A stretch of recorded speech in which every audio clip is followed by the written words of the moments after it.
Right. Hi, everyone. Welcome again to AuthorStory. I'm Alexander Lim, your host. And for this episode, I'm interviewing Curran Galway, author of the book Ordinary Mystic Practicing the Presence. And for those of you following along who are interested, you can go over now to the Amazon link in the description below the video and check out or get a copy of her book. So, Curran, welcome again to AuthorStory. Thanks for being our guest. Thank you for having me. All right, just to be sure, I pronounced your name correctly, right? I mean, we spoke about Yes. it, but Curran. Okay, all right, okay, Curran. Okay, cool. So, Curran, for starters, can you tell us a little bit about yourself? What's your author story? Well, I became a teacher, went to school to become a teacher. I've taught for over 25 years. And then I went back to school and got a master in divinity. I raised 4 children as a single parent. I have 4 grandchildren. Ah, And I am very interested in a lot of the new spirituality that has come out. hmm, And one of the reasons I wanted to write a book was because I felt that the wonderful teachings and principles that Eckhart Tolle and some of these wonderful teachers were profoundly speaking on hmm, were things that needed to be put into a story so readers could see what those principles look like in a daily life, spiritual hmm. principles in a daily life. Right. Okay. And okay, so before that, what's your spiritual or religious background, if I may ask? Well, I grew up Catholic, but I'm still Christian, but I've evolved beyond organized religion, I think. Okay, all right. Okay. So, how long have you been immersed in spirituality? I mean, you mentioned that you're, I think, a doctor in spirituality. Well, I have my master in divinity, Master in yes. divinity. Okay. And that's been for about the last 10 years. So, for the benefit of those of us who haven't read the novel yet, can you give us a thumbnail sketch of what it's all about? Well, it's a story of personal transformation of a woman, the main character, who is drowning in a sea of diapers with her children in a loveless marriage and Hmm. trying to decide whether she wants to divorce. And she begins to go to a retreat center in the Santa Cruz Mountains and pray about it for at least 6 months. So she wants to make a decision about the divorce. And while she's there, she has an incredible encounter experience on top of a mountain trail with God. And then it changes her life. It turns her life upside down. And it takes her years to incorporate that into her life. Hmm. So it's a spiritual story. There's a lot of spiritual messages, but it's also a really great story if you just want to read a good story. I'm told by my friends that it's a page turner. It was based on a personal experience that I had. Hmm. I actually did have a mountaintop experience, extraordinary encounter with God. Hmm. And so I wrote it in the first person Hmm. because I wanted to also help others awaken to integrating spirituality into their lives. Yeah. Okay. Got that. Okay. That's definitely good for the pacing and all that. So, how did you come across this idea for the novel? I mean, I understand that you did have a similar experience like this in your past, but how exactly did you come to the idea of that this entire novel as it was? Um, I think that I wanted people to awaken to their own divinity within Mm, and to know how much God loves them as I experienced on that mountaintop. And then, but I also wanted to create a story that would interest readers, the mass media, so that they could stay tuned to what I was trying to say, but also enjoy a story along the way. mm. And I wrote the book basically to hopefully awaken readers to spirituality. All right. Okay. And I guess we can say that spirituality is. I mean, it's not really in the common conversation nowadays, isn't it? Right. Well, spirituality is not religion. Religion is a home for spirituality. Spirituality is living and being guided by the Spirit, a kind of a direct experience with God. And I think Christianity is moving now from a belief system and a doctrinated system to an experiential system. I know Karl Rahner in the 60s said, he was a theologian of the 60s, he said that the Christians of the future will not be Christians unless they're mystics. Mm-hmm. Okay, so this really a big shift then from let's say a Christian dogma and you have to believe in all this to all that to something more expanded, something more I don't know, for Yes. better word, personal. Yes, exactly. Okay. So, you know, it has to be asked why spirituality isn't the common conversation. Is this because there's a resistance to it, or it's really just because it's part of the evolution? Well, I think part of it is that there's so many outside distractions that people don't turn inward. Spirituality is about turning inward and for personal transformation and finding out who you are on the inside and discovering that you have divinity within yourself. And that's what Jesus came to teach us, is that we have divinity within ourselves. He said, "You see me, you see the Father," meaning this God, this source of life is in us. And a lot of people don't go there. They turn to outward things like, work and busyness and all that to keep them occupied rather than going within and finding out who they really are. Okay, so it's all about the distractions and all that stuff, then more than Yes. anything else. Okay, okay. So would you say there's sort of like, I don't know how to call it, a conversation against spirituality? Because I mean, let's face it, if you say that you're a mystic or have had these kinds of experiences, a lot of people think you're a little bit out there. Well, it is a little scary because in the Catholic tradition, mystics were held up, as saints and put up on pedestals. And it was a little scary when I first had an experience, which actually has continued for almost 30 years. Wow. But what I found out is it's just that the people in the time of those past mystics, there were not very many people awake, so that the people that were awake had these experiences. And so today, a lot more people there. I know they're a little bit afraid of spirituality, but I think that they're also hungry for it so that they can have a deeper, richer life of vitality by connecting to the spirit within themselves. Okay, okay, I got that. So you mentioned something a little bit earlier. If I can just go back to something a little earlier, mentioned that religion is not spirituality, but religion is Right. home for spirituality. Now, a lot of people don't get this distinction. So can you differentiate between the two? Sure. So spirituality is an experience of the spirit. It's a direct connection to God, and that's what the mystics have had. Spirituality can take any form, but it is the heart of religion, and most religions have lost that connection to the heart, Hmm. and I think that's what's missing today, and that's what's got to be changed. Okay. So I know from what you mentioned that you do have a spiritual, you have had a spiritual experience. It's all sprang from a single spiritual experience. For the benefit of our listeners who don't know, would you mind sharing that with us? How it, how it you came, How it happened? how it happened? Yeah. Well, I certainly it was unexpected. Okay. Uh, Okay. I had which often happens. I had a dark night of the soul, which they call a time of chaos and confusion, Mm. and felt a great deal of fear, dealing with a lot of my dark side, Hmm. and I had some experiences the night before where a cross was swinging in my room and just Mm. very weird things were happening.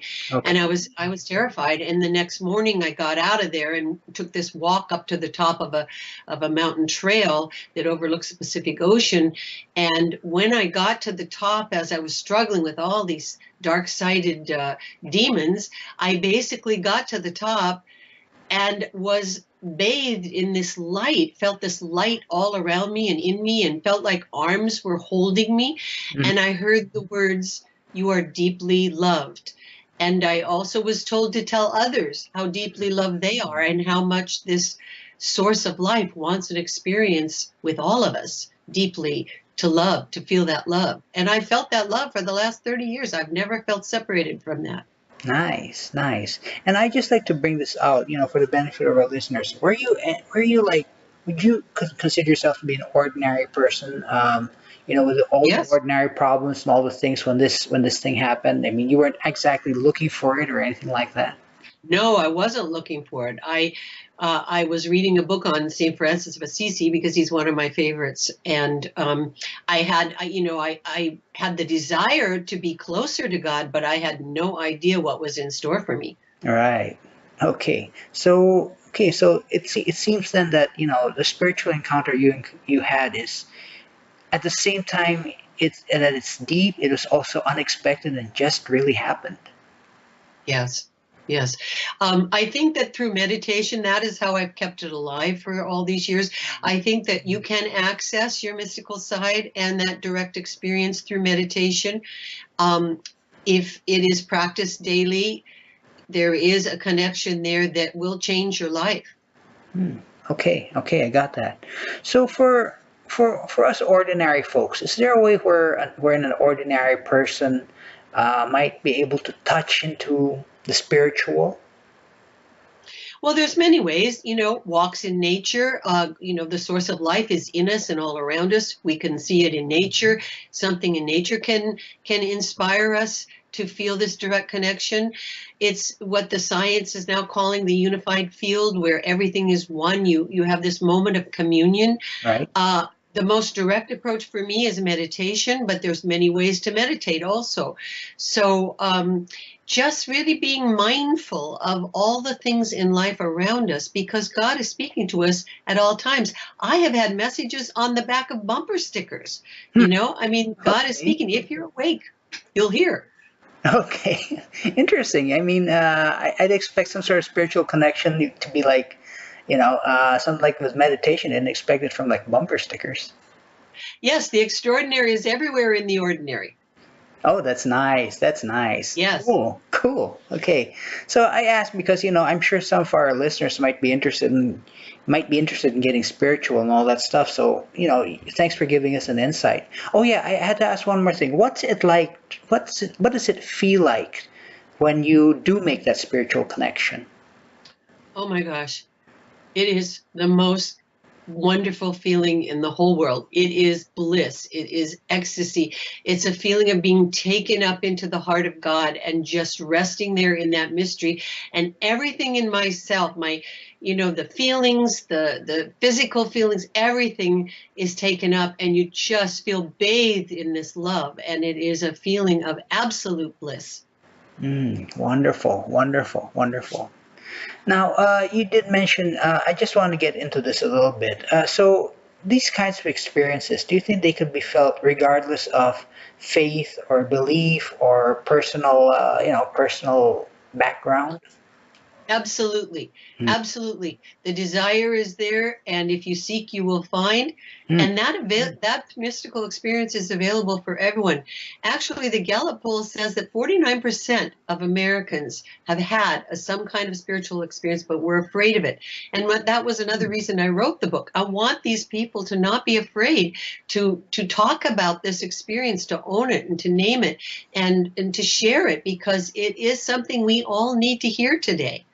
Okay, okay, got that. So I'm just curious, with this book, did you do any research? Did you talk with other people who have had mystical, spiritual experiences, spiritual encounters? I did. I have talked with people who have had mystical experiences, and I have read three or four books. There's a book, Monks and Ordinary People, Monks and Mystics, and there's quite a few books out there on people who've had mystical experiences. Um, there's another book, Why Not Be a Mystic? So I think if they type in mystic, they'll get all kinds of information that they can read more and do some research themselves, the readers, on what it's like to have a mystical experience. All right, cool, fantastic. And I asked because I was just kind of wondering how much of your research went into the novel, particularly with Bridget, the main character.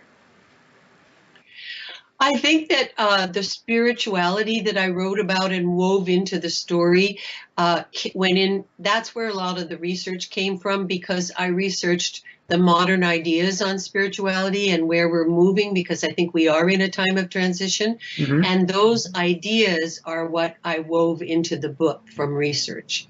Okay, all right, cool, fantastic. All right, so you did mention that spirituality is presently evolving. Yes. Just to get things clear with all of us, can you kind of describe what spirituality was like before, what it is now, and where you think it is going into the future? Oh, great question. Well, in the past, it was a lot about suffering. I think Christianity dominated that idea that suffering, you just listen, you just suffer and grin and bear it, and that was part of your life. Suffering and poverty, and it was about being the simple life, but the simple life was described as poverty based on the past ideas of spirituality. Mm. And also, spirituality was about um, matter and spirit being separate. So it was something you had to go beyond your material Mm. to reach. So Today, something like, sorry, so there's something like there's a delineation between spirituality and materialism. You're either spiritual or you're materialistic. There's like no in between right yes. there. Okay. Well, and spirit and matter were like separated by religion in the past, and spirituality became something, more hard to reach. And people didn't believe that they could, worthy of it. Unworthiness was the whole focus of the past. Okay. Today, we're in a state of confusion. A lot of people are not sure what to believe. They kind of sample a lot of different things. But I think that they're very soon now, they're going to realize we are in a transition. The new idea is about the abundance of God, abundance of God's love, the abundance of God's provision, that we don't have to live in poverty or suffering, that God loves us enough to bring us the benefits of the kingdom. And those benefits involve an attitude of not lack, but abundance, and to trust that abundance will come to us, and to know that we can tap into that abundant love experientially, and it's all around us. Mm-hmm. And where do you think this is moving towards in the future? I think that people are going to become mystics. Many, many more people are going to be having spiritual experiences with God, that direct communion, direct union. And through the eyes of that oneness, they will actually be able to move beyond the dualistic reality we live in and begin to see things in wholeness and begin to act and be in the world out of that wholeness. Okay. So this duality that you speak of, is this I don't know how to put it, is this like natural to us human beings or is it something that we imbibe culturally? What do you think? Actually, that's a great question, because there's a book that a scientist just came out with about the brain, that they have now discovered that there is a component in the brain for spirituality, and they can measure it because it lights up in an MRI when someone is having a spiritual experience or in prayer. This component lights up. So they're finding out that, like in children between the ages of birth and 5 or 6 years old, Mm-hmm. they do not have a midline in the brain, right and left side of brain. They don't have that. Everything for them is a natural contemplative experience. Hmm. Now, when you turn 7 years old, the brain divides and you get the left and right brain. That is where duality comes from. So duality is natural in our brain. However, when you meditate, and I've experienced this personally, you rise above that duality in your brain and you begin to think out of the true self, the higher power brain. And that is a spiritual brain. It's the mystical brain at the front lobe. And from living out of that, Curran, let me put you a little bit on the spot. Okay, let's say you came across someone who had a genuine mystical experience, kind of hesitant to share it with others, and you had only enough time to tell that person one thing about how to share his or her experience in a conversation where it does not exist. That kind of sharing does not exist. What would be that one thing you tell that person? well, I'll tell them what I did, because I didn't have very many people to talk to about it a long time ago. Okay. I have 4 boxes of journals. Wow. Journaling can be a very spiritual experience. And so I think the important thing to do when these experiences happen is to write them down, to write about it, because then after you read it, God will actually speak to you through your own writing.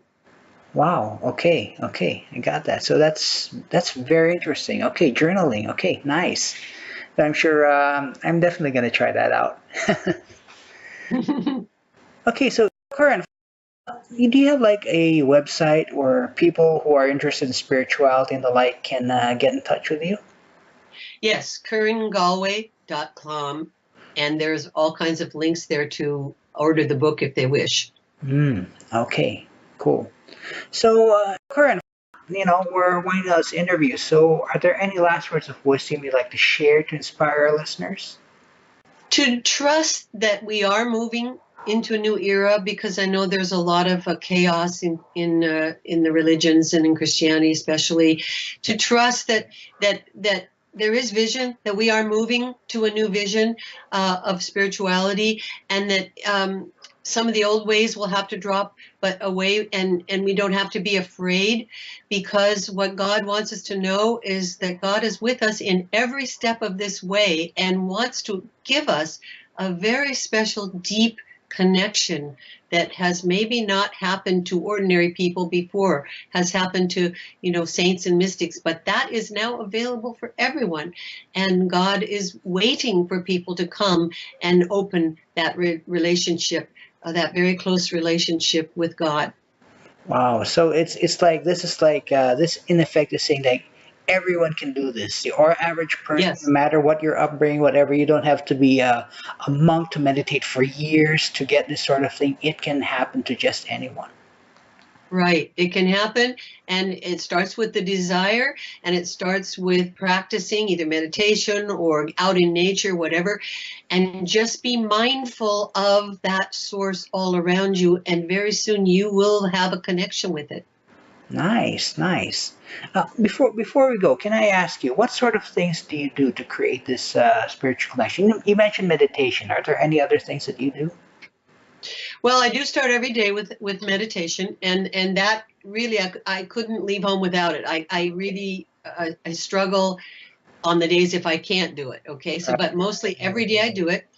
But when I leave the house, I teach kindergarten and first grade. When I leave the house, I have a sense of mindfulness, and and a sense of energy. It gives me energy, and I look at everything in a different way. I practice on the road, trying to be courteous to people on the road. I try to live my life, with radiating the love that is coming through me and sharing that love with others. And I go out in nature. I take hikes, and I be still. That's the main thing. You can be still in your home. You can be still out in nature. You can be still in a grocery store line. Just be very still and go inward and connect with that divinity that is within. And that will give you all kinds of energy and vitality that you never thought possible. Nice, nice. So by being still, let me just clarify. So by being still, is this a physical stillness or is it a mental stillness? What is this? It's both. It's You both. take deep breaths in and out, and you center inside, and you just rest there. Your body and your mind are at rest, and when you're resting, you are in another dimension. Basically, you are in the kingdom of God. And then when you get back to your daily life again, you have that energy to take back into your life. And also new insights come through that kind of stillness. Nice, nice. Okay, cool, fantastic. Okay, so things we can definitely, all of us listeners, myself, we can do these. So cool, fantastic. So, in closing, then, the book is Ordinary Mystic: Practicing the Presence.